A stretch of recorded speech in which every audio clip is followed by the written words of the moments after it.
Hold on.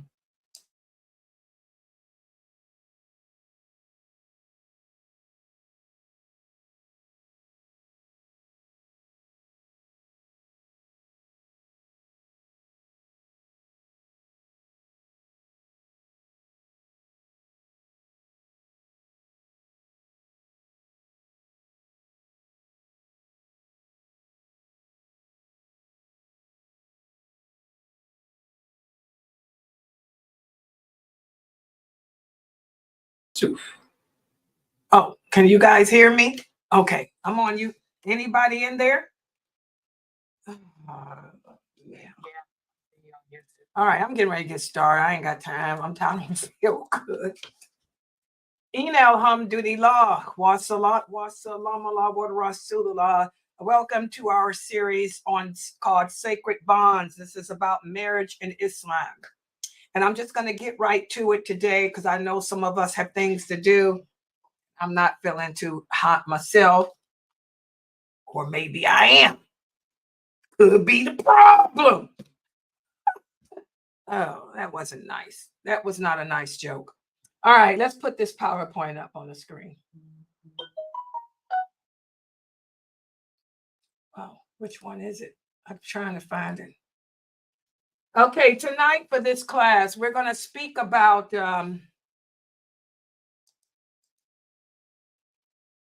blended families.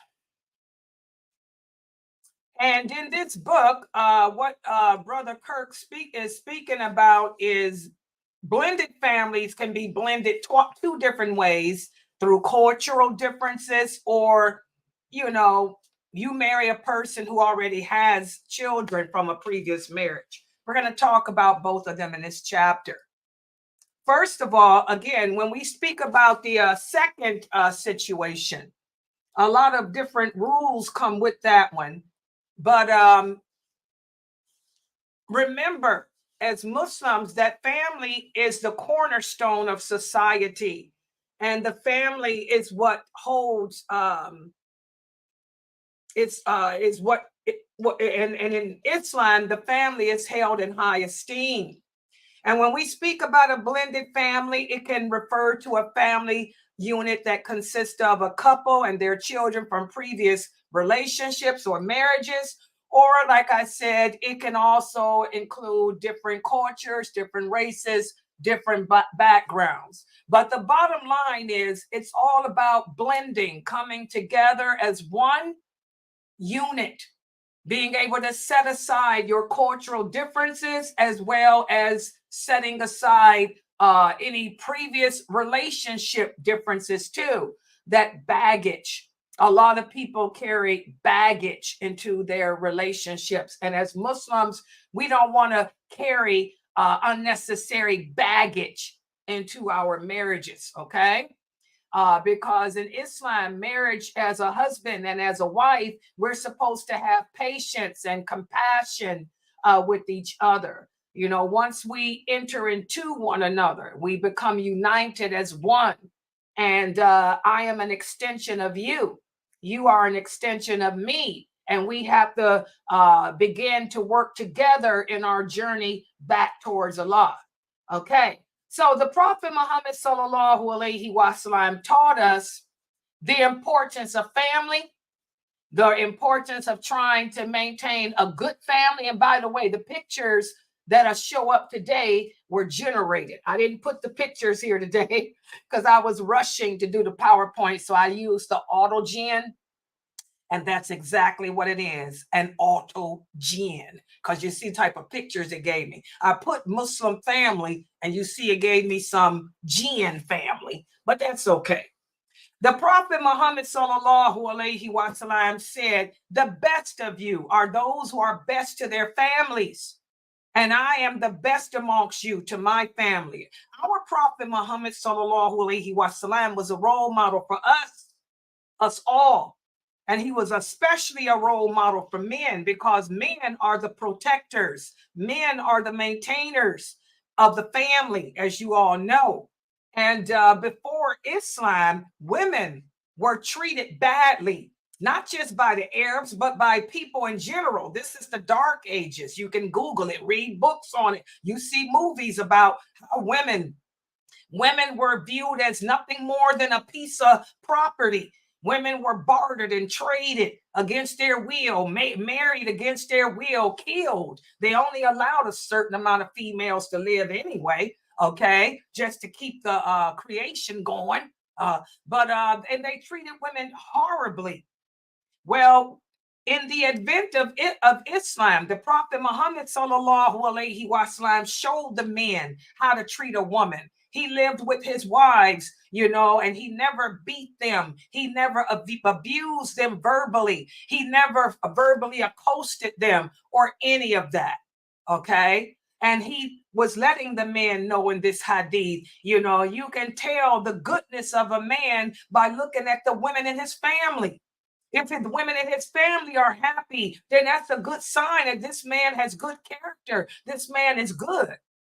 He said, some of you men like to beat your wives. Some of you men abuse your women. You should be more like me. He said, because the best of you are those who are good to their families, and I am better than all of you in that.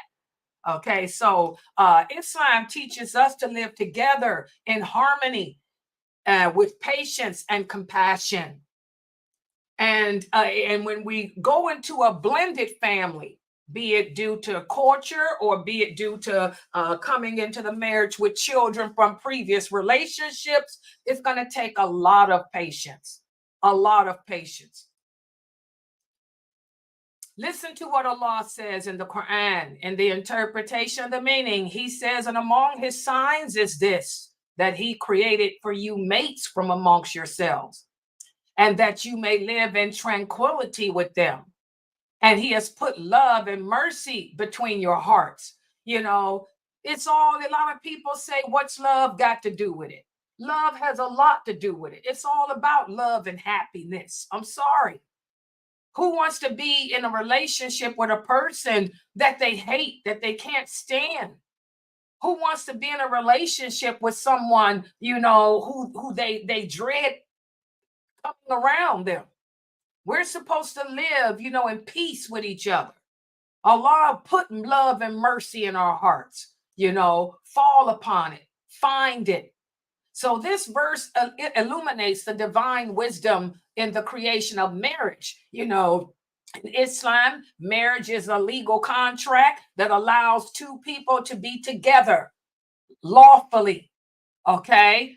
So that's why we have to follow the steps. Your guardian should be the one looking for a husband for you, sisters, and he wants to try to find someone that's compatible with you. And for you brothers, the same thing. The women in your family should try to seek out women for you who are compatible with you. Okay? And when it comes to the integration of children from previous relationships, that's a bit more of a struggle. Because even though those children are not yours, you're going to have to be just with them, just as you are with the ones that are yours. You have to be able to balance your love and justice with them. And that's kind of hard for some people to do. It's hard to treat someone else's child the way I treat my own. Okay? But you're going to have to be able to do that. Listen to what Allah says. And the interpretation of the meaning, verily, Allah commands you to render trust to whom they are due.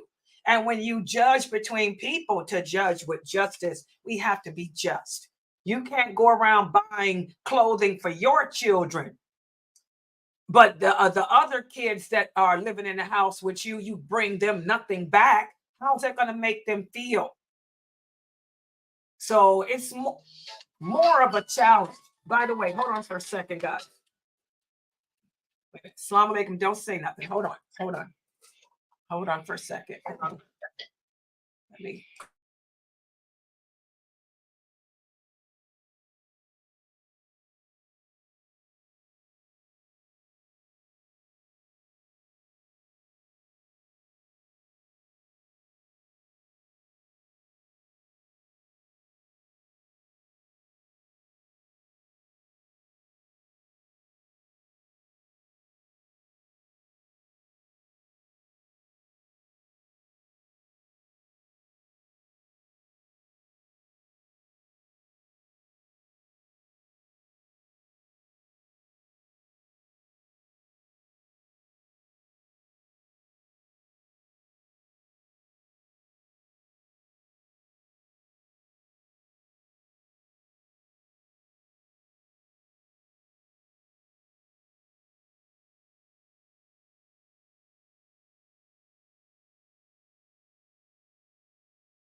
Okay, I'm sorry, guys. Can y'all hear me?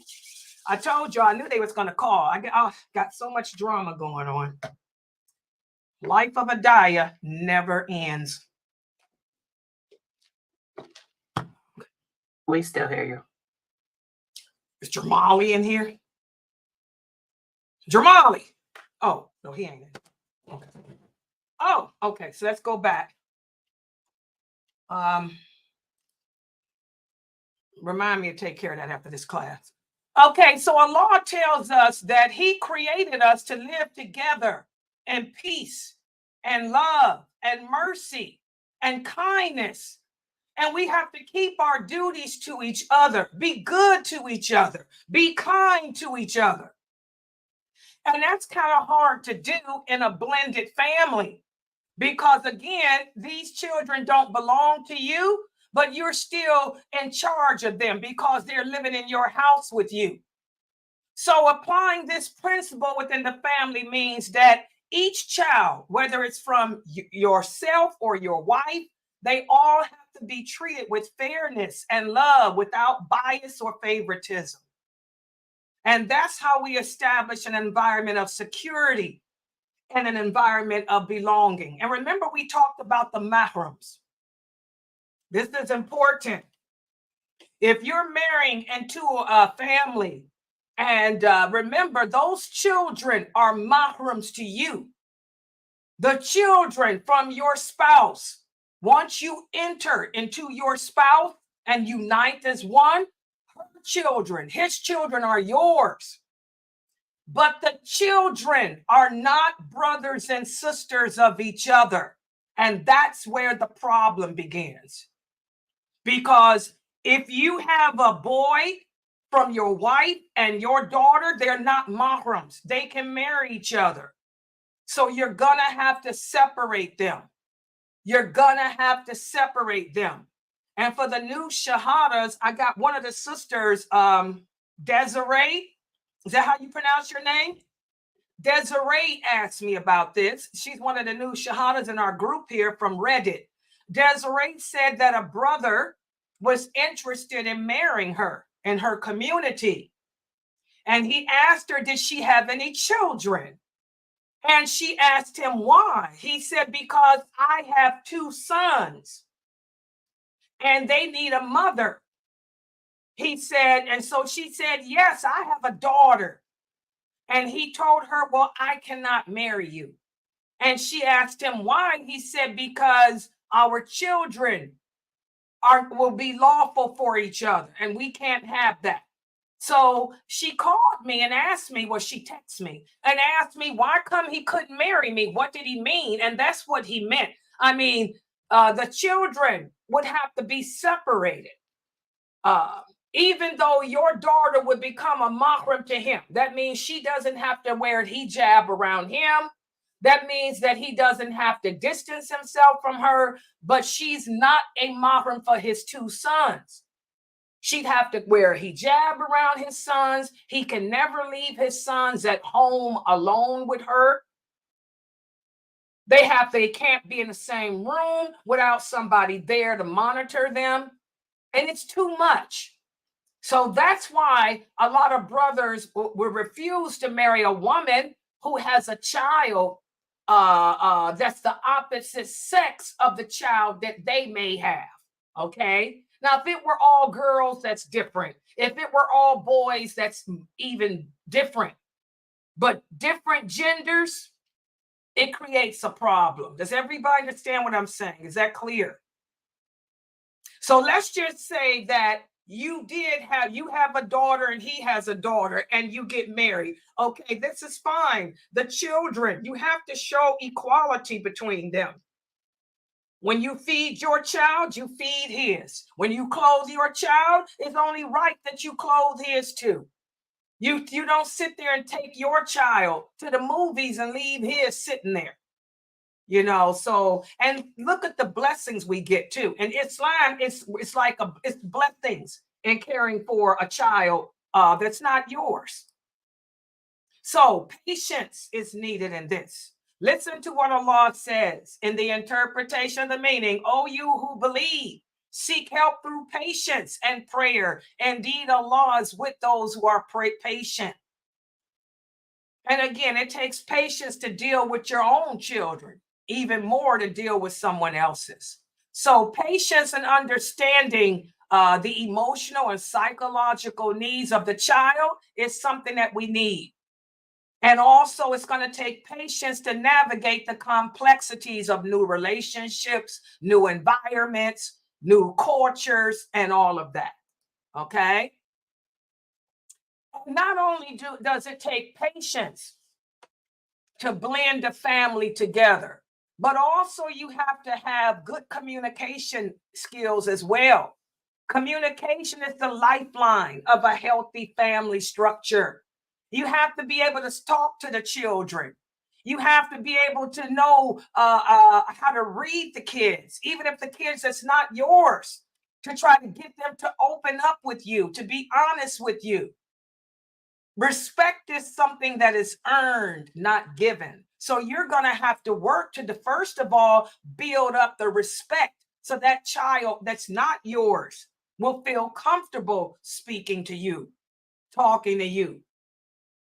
And our Prophet Sallallahu Alaihi Wasallam was a great example because the Prophet Muhammad had stepchildren. Oh, yes. His wives he married women who had children from previous relationships, previous marriages, and he treated them all as if they were his own. We talked about how all the kids would gather together at Sauda's house. May Allah be pleased with her. Sauda, she was the foundation of the family. You know, all the kids would meet at Sauda's house. Sauda would cook for them, make things for them, make toys for them, you know, play with them and all of that. All the kids loved Sauda. Okay, her home was where all the kids met and also the other wives. If they all wanted to be together, they'd all meet at Sauda's home. You know, and our Prophet Sallallahu Alaihi Wasallam loved that about Sauda. You know, Sauda was the rock of the family. She helped keep the family together. Okay. And so a lot of people may ask the question, how can we work to develop a strong,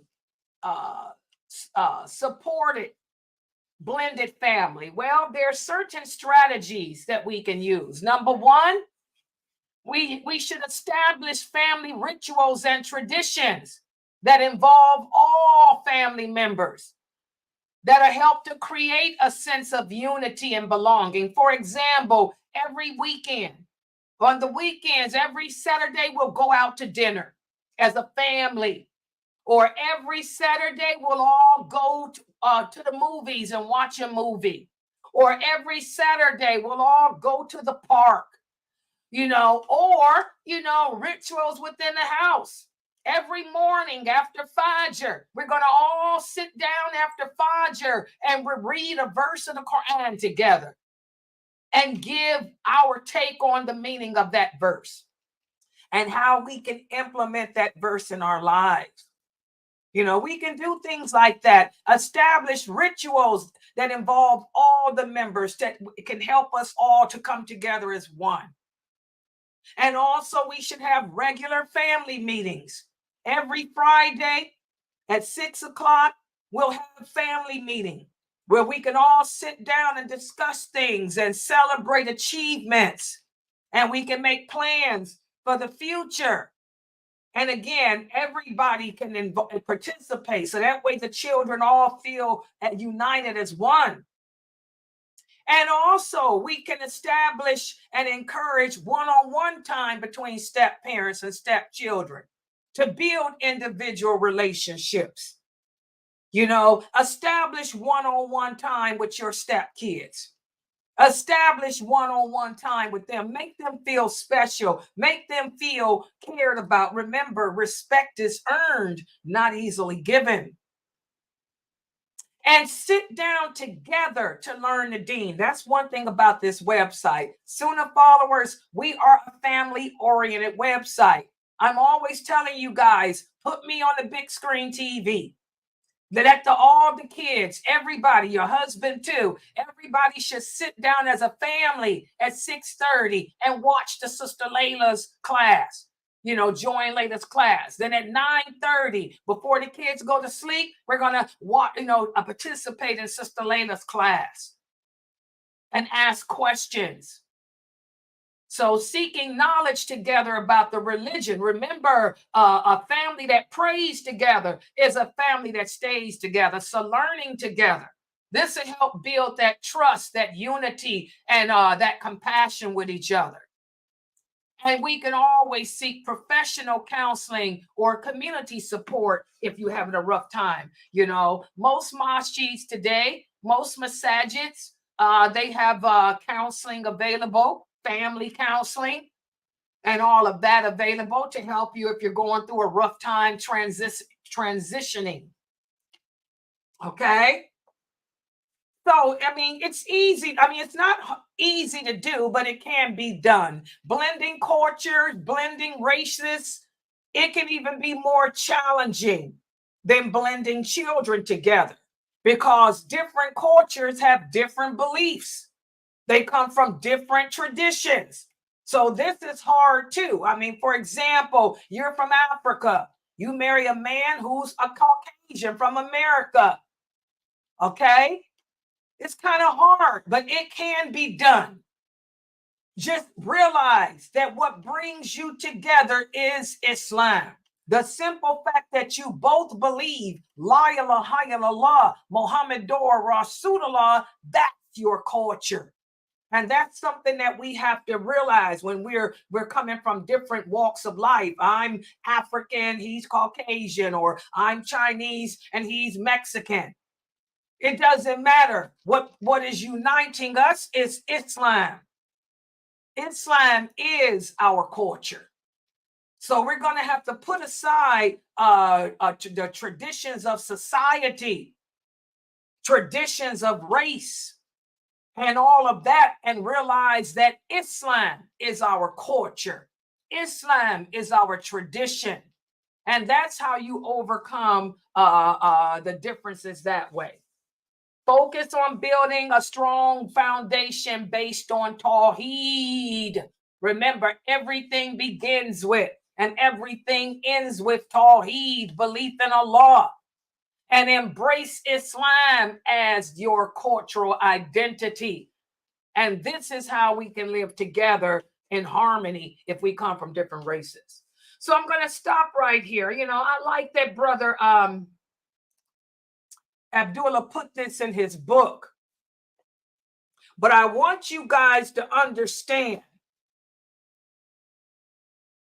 if you're going to marry someone who has children from a previous marriage, and you have children of the opposite sex, they're not mahrams. You have to separate them. And that's a challenge. One of the sisters here is asking me how. I can share one couple. Their kids are grown now.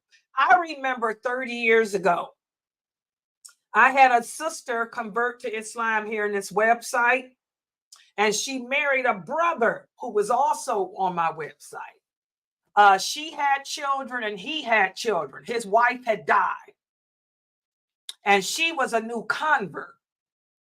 So what they did was this, because we talked about the dynamic of the kids not, being mahrams. What they did was this. They ended up renting a house, a 2-family house. And what he did was the brother put the boys upstairs and he kept the girls downstairs with him and the wife.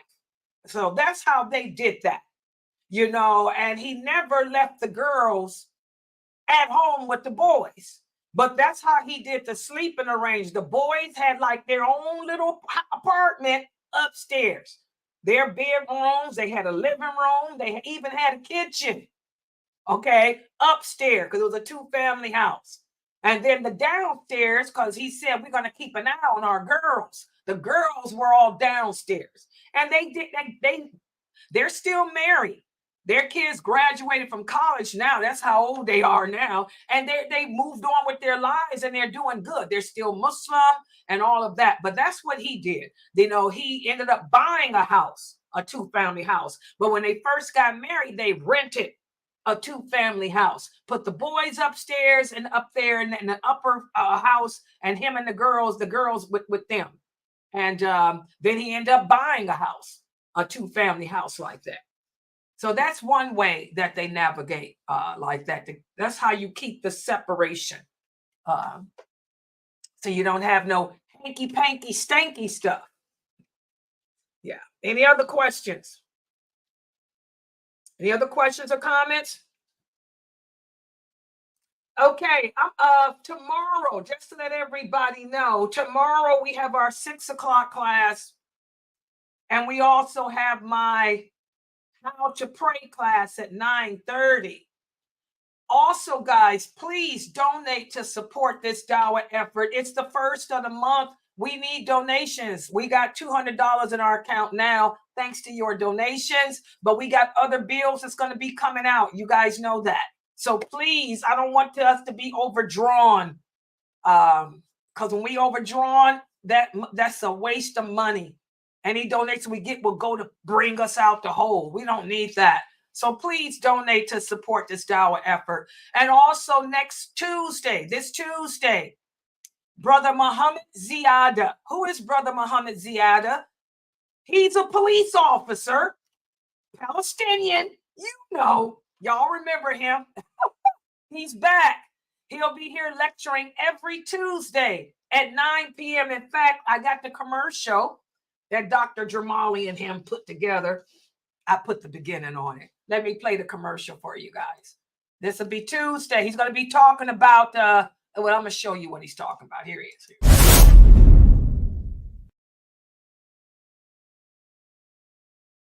Assalamu alaikum wa rahmatullahi wa barakatuh, my dear brother and sister. I just saw Brother Muhammad here in Salat al-Jum'ah, alhamdulillah, in honor to speak on a very important topic. I just discussed with Brother Muhammad, and Brother Muhammad is going to speak with you, inshallah. Inshallah. But Tuesday, inshallah.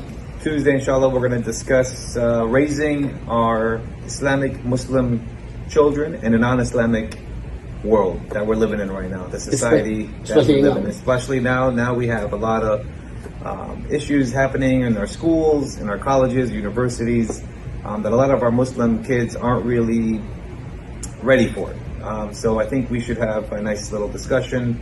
Inshallah, we'll have a lot of people on board that can ask a lot of questions that they have.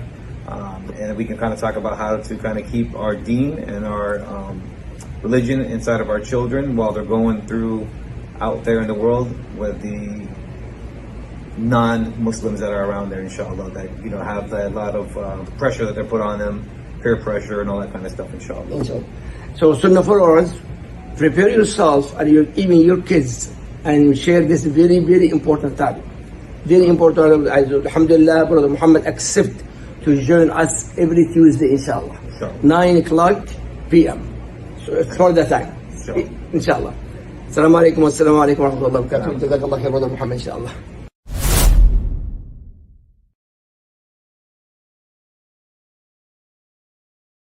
Oh, yeah, that's Tuesday. So that's Brother Muhammad Ziada. He's back, guys. So we're going to be talking about issues that impact the children. We're going to talk about drugs. Oh, yeah. What's up with that fentanyl? We're going to talk about LGBTQ and how it's impacting our children. Oh, yeah, we're going to talk about the dating scene. How Muslim girls are sneaking off into the dating scene. Oh, yeah. We're going to cover all of those issues that's impacting the youth of this nation, because we're living in this environment. And while the parents are out working, making the money, our children's Islamic identity is not there. The children have become like the non-Muslims. We're going to talk about that stuff. So make sure you guys pass that on. That's every Tuesday at 9 o'clock. Yeah, we got Brother Muhammad Ziyadah back. Alhamdulillah. Yeah, he's Palestinian. Oh, really? Brother Ibrahim, what you say? Brother Ibrahim said he's buffed. Mina, Brother Ibrahim said he looks like a police officer. He's buffed. Yes, he do. He think he don't look Palestinian, he look like a white guy. Well, he's Palestinian. Gaza. His family's from Gaza. Yeah. He buffed up over the time. That's what he said. He's buffed up. Yeah, he's buffed. That's how you can tell. They got to stay buffed to take him down. Hello. Yeah, he's married. Got kids too. But he got one. He can have 4. 2, 3, 4 is available. What? He said, why don't you make your move, Layla? Hello, it's time to get off. The brother said, why don't you make your move, Layla? He 2, 3, 4. He ain't already buff. He don't need no buff. All he can have, he can do his mace. That's all he needs. Don't play. Brother Muhammad Ziyadah, if you listening, you hear what these old ladies said. Brother Muhammad Ziyadah probably say he'll take a person down in a heartbeat. Hello. I think he's in the martial arts too. I think Jamali said that Brother Muhammad Ziyadah's got some black belt karate. That picture back, Layla. Let me see. They talking about he all buff. He is buff. He's a police girl. Let me show y'all. Yeah, what he was before. Look at his shirt. Yeah, he's buff because he wasn't like that before. Let me play. Y'all want to see the video again? Okay, here we go. Brother Muhammad Ziyadah. Here we go.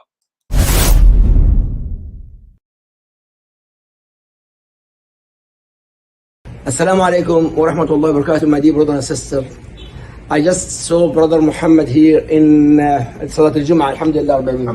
It's an honor to speak on a very important topic. I just discussed with Brother Muhammad, and Brother Muhammad is going to speak with you, inshallah. Inshallah. But Tuesday, inshallah. Tuesday, inshallah, we're going to discuss raising our Islamic Muslim children in a non-Islamic world that we're living in right now. The society that we live in. Especially now. Now we have a lot of issues happening in our schools, in our colleges, universities, that a lot of our Muslim kids aren't really ready for it. So I think we should have a nice little discussion. Inshallah, we'll have a lot of people on board that can ask a lot of questions that they have. And we can kind of talk about how to kind of keep our deen and our religion inside of our children while they're going through out there in the world with the non-Muslims that are around there, inshallah, that have a lot of pressure that they're put on them, peer pressure and all that kind of stuff, inshallah. So Sunnah followers, prepare yourself and even your kids and share this very, very important topic. Very important. Alhamdulillah, Brother Muhammad accept to join us every Tuesday, inshallah. 9 o'clock p.m.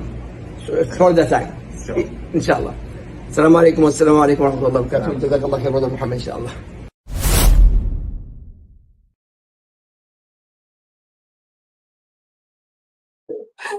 Like a little wimp, but if you run up on him, girl, he look like he gonna take you down. You see that? How his eyes? Yeah, he look like, yeah, come at me. And I heard he's a black belt. I think he's a black belt in karate too. Girl, yeah, Palestinian. He about 6 feet. They tall people anyway. Cause Jamali's about 6 feet too. So he looks like he's almost Jamali's height. So I'm assuming he's 6 feet. 6 feet, buffed up. Caught you. And I heard he worked down there with them alligators. Oh yeah. He handles alligators. He down there in Florida. Hey, Geechee, didn't you say you know this brother? Geechee. I think what brother are you talking about? This brother I just showed the cop. Didn't you say you know the county he worked at or something? What is he in Broward County? Yeah. I've never seen They got alligators down there, don't they? It's Florida. There's alligators. Girl, he manhandles. He's what that man's called? The alligator man. Girl, he oh gosh. You know what I'm talking about? Girl, he kangaroo dude. He'll take you down and out. Oh, girl, we still live. Yeah, but he down there in Florida, you know, he wrestles alligators, kangaroos too. Girl, you don't talk a lot. Girl, we got to talk about it. All right, guys, but that's Tuesdays. Brother Muhammad Ziad, Palestinian officer, take you down. All right, let me get off this line. Wait, what you say, sister? What you got to say, Brother Tajri? Oh, wait a minute. We got Brother Shaheed in here and Brother Tajri. Brother Tajri, what you got to say? Can you take down an alligator? Can you wrestle with an alligator, Shaheed? I don't think so. You know, you brothers will probably run. You know, black people scared of snakes and alligators. Oh, No, we not. no. Sure you say you too old. Oh, Tajri, yeah, you too old, Tajri. Nobody got time. Yeah, but brother, y'all like Brother Muhammad Ziada. He's cool, but he don't play. He don't play. A man in a uniform don't play.